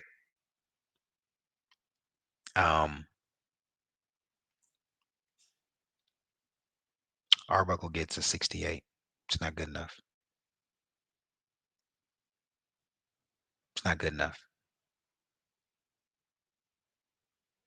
I get tired of everybody bringing up Kent State. Listen, you know how many games Mateer looked like trash and then played the starting position again the next game? And with all due respect, um, Hawkins won the game. He didn't like break tackles and fluidly, but like he didn't get a lot of reps and opportunities. I could easily, reverse and say he played damn good against Navy. He played really good against Auburn. He played really good against Auburn. Like he has film that says he can play.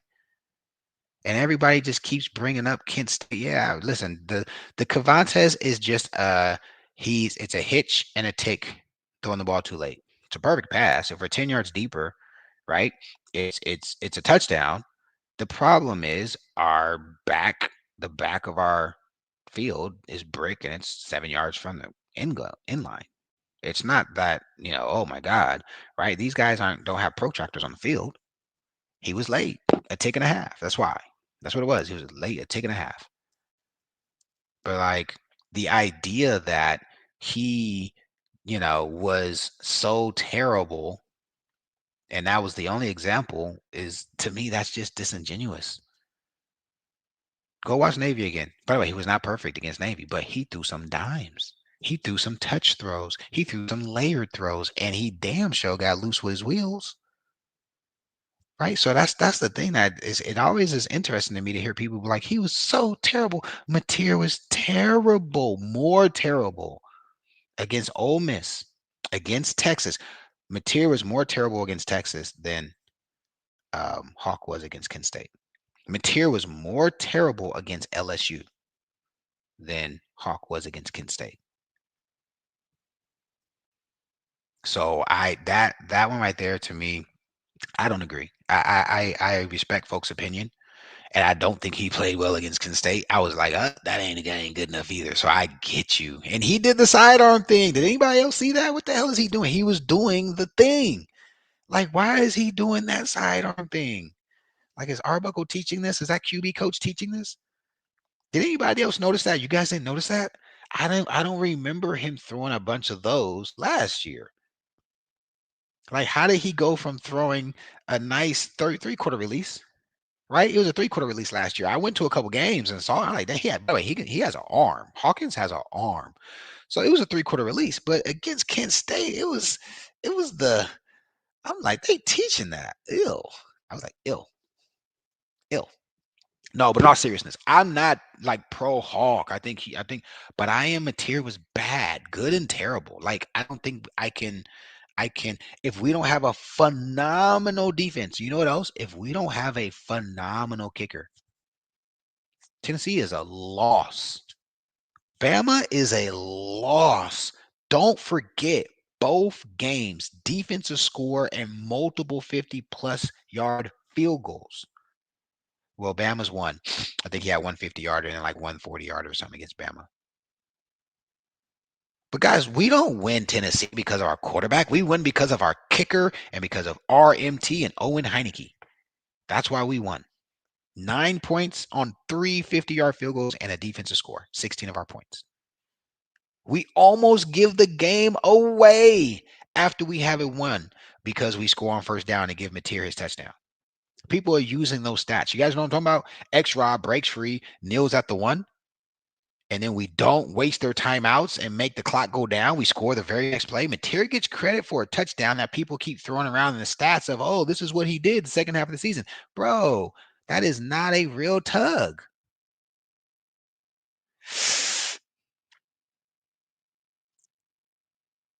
Okay, you scared me. I thought you said the kid Trayvon. He didn't decommit, did he? 27 receiver decommitted that fast? I hope not. He's a stud.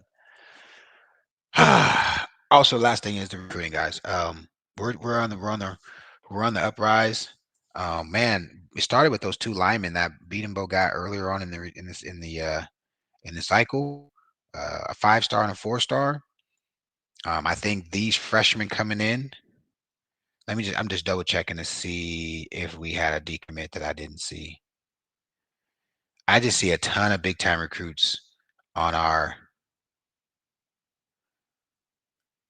Nah, I don't see any. I don't see any decommits. I know we have a kid the kid from Louisiana, the receiver, is a kid who may decommit. But aside from that, I don't think there's anyone else on the horizon who may be decommitting.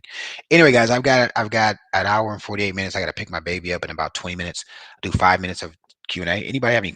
Just keep it on the team and the season. I don't want to talk recruiting. Go watch Brandon and Parker for that stuff. Okay, gotcha. Salute. I'm glad you cleared that up. The whiteboard breakdown is, if you guys were on my pod 2 weeks ago, I bought the computer that has the whiteboard capabilities. It crashed. So the computer I'm on today is my old one, my old faithful. Yeah. So I apologize. I actually had them delete it, but I think I came back on and told the story. But yeah, I bought a computer that gave me the capabilities to use the whiteboard. I had a pen that I used to use. It literally crashed, brand spanking new. So I took it back. Um, I either I'm going to replace it or they're going to give me one that's comparable because I got a warranty on it. Barnes isn't good enough. Yeah. Barnes is not good enough. Again, I said it on the postcard pod. I'll say it here.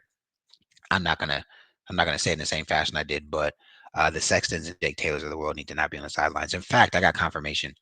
Oh, I do got one more thing to tell you guys. I'm gonna say this, and I'll probably get myself in trouble, but I got confirmation that those guys are like checked out. I don't want to say cancer, but for sure, definitely empathetic to the team. They're not really like excited on the sidelines. And I'm not saying this as an opinion. And whoever told me this could be wrong, but I was told by somebody who I respect and I believe in their opinion. I think those guys are disgruntled and are on their way out. And I even heard another name, which kind of surprised me. I'm not going to say his name, but I will say Taylor and Sexton. I know a lot of people know their parents, and I don't know the backstory on those guys, and I have nothing against them. I do have a problem with guys who are consistently hurt and um, have an expectation of like wanting to get like favoritism. The fact is, I just believe. I see what you just put there. Best blocking running back. I think they got passed up by better players. I think the younger guys are better than them. I think they know it, and I wouldn't be surprised if they know their injuries are such that they could get injured. They want to go get paid again. That is my unprofessional opinion. Yeah, could be extremely wrong. Um, yeah, so with the film study, right? I told again, guys, I apologize. If you some of you guys were on, I had like 70 people on. I was doing 10 thoughts 2 weeks ago, my computer crashed. It like just blew up and I had to jump back on this one.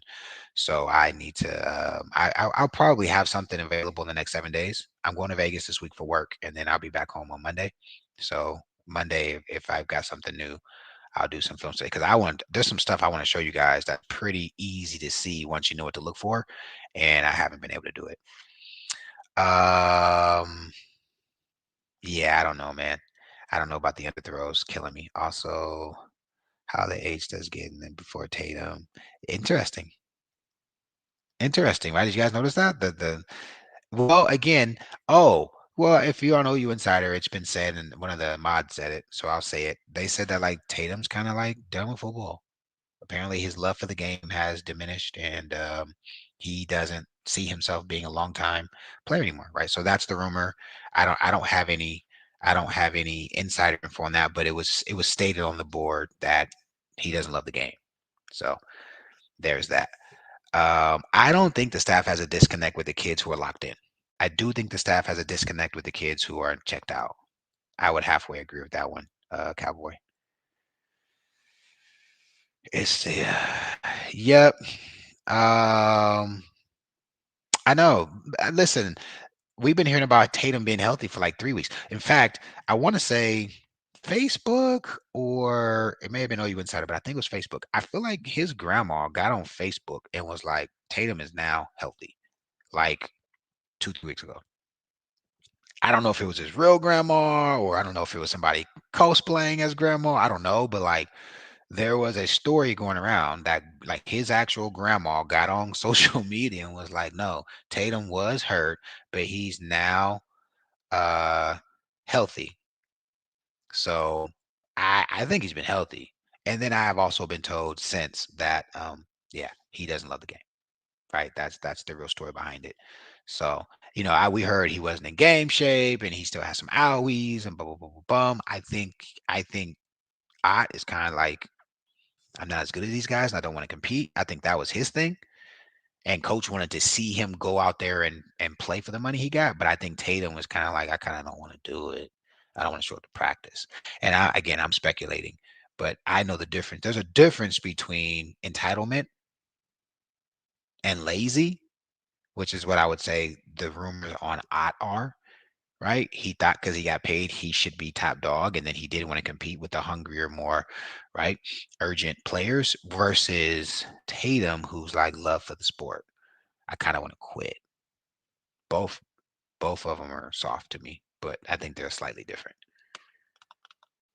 Yeah, the Louisiana receiver definitely. Oh, did he officially just? I saw that they were saying there's smoke that he's going to. I didn't know that he officially had. They said somebody else decommitted. T. Ron Richardson. I don't even know who that is. Um, yeah, I like looking at the guys that are actually in uniform, versus the guys who are trying to leverage us to get paid. Anyway, guys, 198 people got on tonight live, which is crazy. We're at 185 now. You guys are freaking awesome. I will probably do one more 10 thoughts. I am going to start doing DMAX locker room in the off season. Look out for it. Conversations, alumni. I'm going to try to get some of the current players or very recently graduated players. some very recently left coaches who can give context, provide information. This is never going to be a place where you're going to get the gossip. I'm not entertaining gossip, but analysis, conversation, scheme, things of that nature, I'm always going to be nerding out on. And as building the platform happens, I will definitely share that information with you guys. Yeah. This off season, I am not going to stop. In fact, I'm going to be going in overdrive. That's the goal. I want to continue to work hard and build this thing out. You guys are dope. I'm going to pick up my baby. Love you guys. Boomer sooner. So, bro, Man, no.